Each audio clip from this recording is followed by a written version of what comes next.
السلام علیکم، میرا نام طاہر علی ہے اور میرے یوٹیوب چینل کا نام الفسٹون زبان ہے اور میں اس چینل پہ وہی تشریحات اپلوڈ کرتا ہوں اور میرے چینل کو سبسکرائب کرنا نہ بھولیے گا۔ بسم اللہ الرحمن الرحیم۔ السلام علیکم جی، امید ہے آپ لوگ ٹھیک ہوں گے اور آپ لوگوں کی زندگی خوشیوں کے ساتھ گزر رہی ہوگی۔ تو بڑھتے ہیں جوش ملیح آبادی کی طرف۔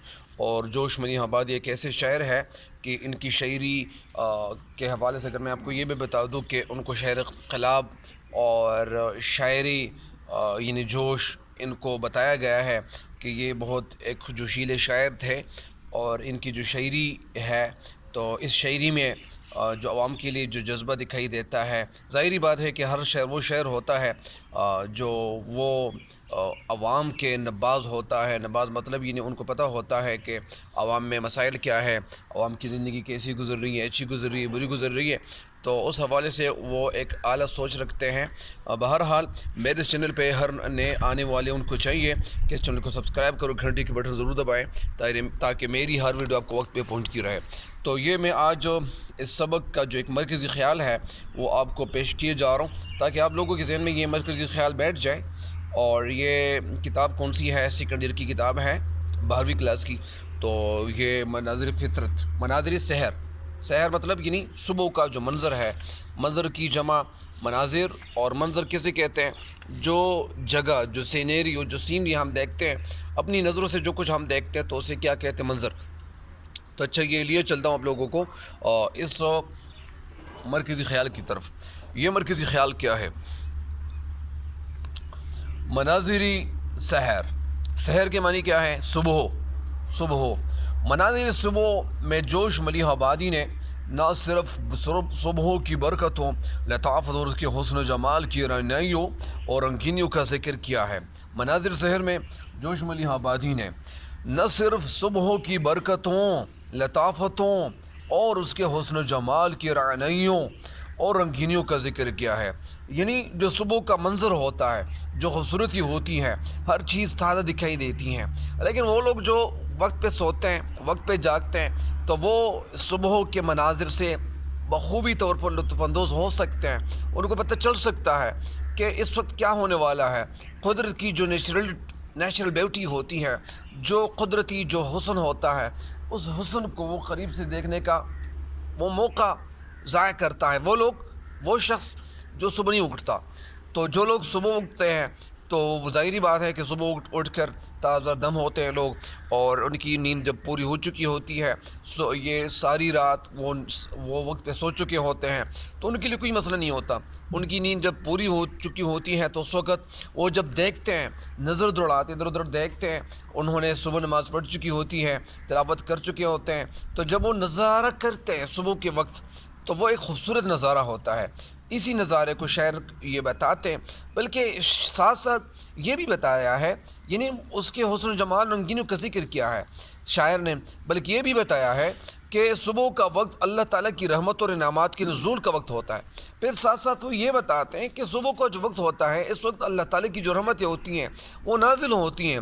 نازل کیسے ہوتی ہیں؟ ظاہری بات ہے کہ اللہ تعالیٰ کی رحمت اس طرح نازل ہوتی ہے کہ لوگ تو نمازوں کی طرف جا رہے ہوتے ہیں، بہت سارے لوگ نماز پڑھ چکے ہوتے ہیں، نماز پڑھ چکنے کے بعد پھر وہ تلاوت کرتے ہیں۔ ایک وقت تھا جب میں چھوٹا تھا، اس وقت ایسا تھا کہ زیادہ تر جو ماحول بنا ہوا تھا، لوگ کہتے ہیں کہ یار یہ برکت ختم ہو گئی ہے، برکت کا دور ختم ہو چکا ہے۔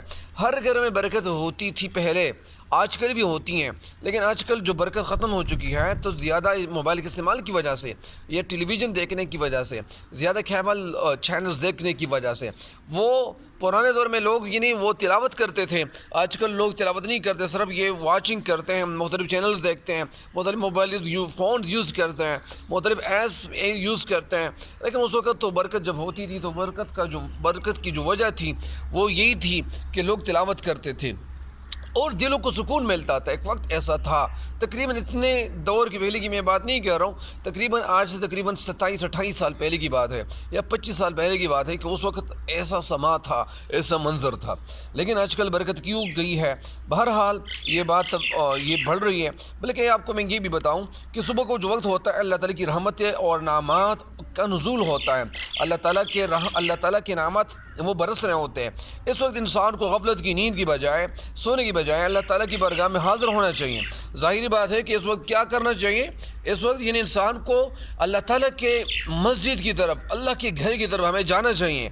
اور جب ہم جائیں گے اس وقت اگر ہم غفلت کی نیند کی وجہ سے اگر ہم یہ کریں گے، مطلب اس کا یہ ہے کہ اس وقت غفلت کی نیند کی بجائے ہمیں یعنی نماز کی طرف بڑھ لینا چاہیے، ہمیں آگے مطلب اگر ہم نماز پڑھیں گے تو ظاہری بات ہے کہ ہمارے جو دن کا جو روٹین ہے، وہ جو دن کا یہ اس طرح جو کام ہم شروع کرنے والے ہوتے ہیں اس وقت ان کاموں میں برکت اللہ تعالیٰ عطا کر دیتا ہے۔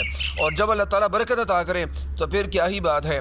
آگے آپ کو بتا رہے ہیں کہ اللہ تعالیٰ کی بارگاہ میں حاضر ہونا چاہیے، انسان کو غفلت کی نیند سے اٹھ دینا چاہیے اور نماز کے لیے چلے جانا چاہیے۔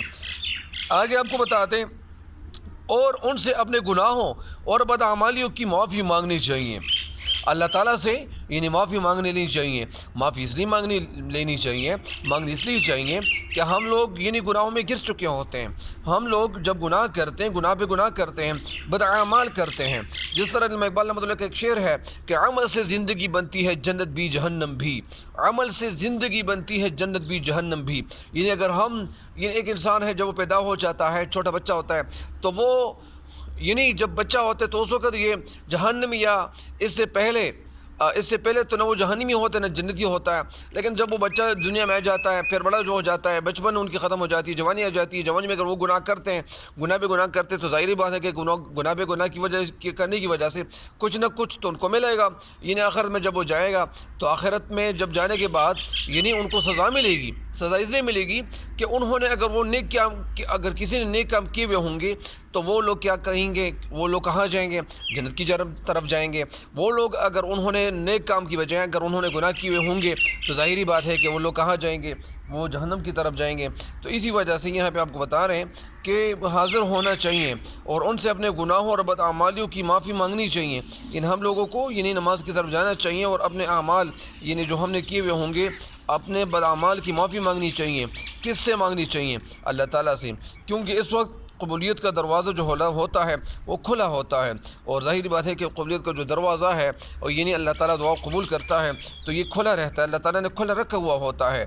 اور انسان آہ و زاری اگر وہ کریں گے، فریاد کریں گے، اللہ تعالیٰ سے بخشش مانگیں گے، تو پھر اللہ تعالیٰ سے جب بخشش مانگیں گے تو ظاہری بات ہے کہ اللہ تعالیٰ ان کو معافی دیتا ہے اور اللہ تعالیٰ ان پہ رحم کرتا ہے۔ تو یہ تو اس کا تھا مرکزی خیال، یہ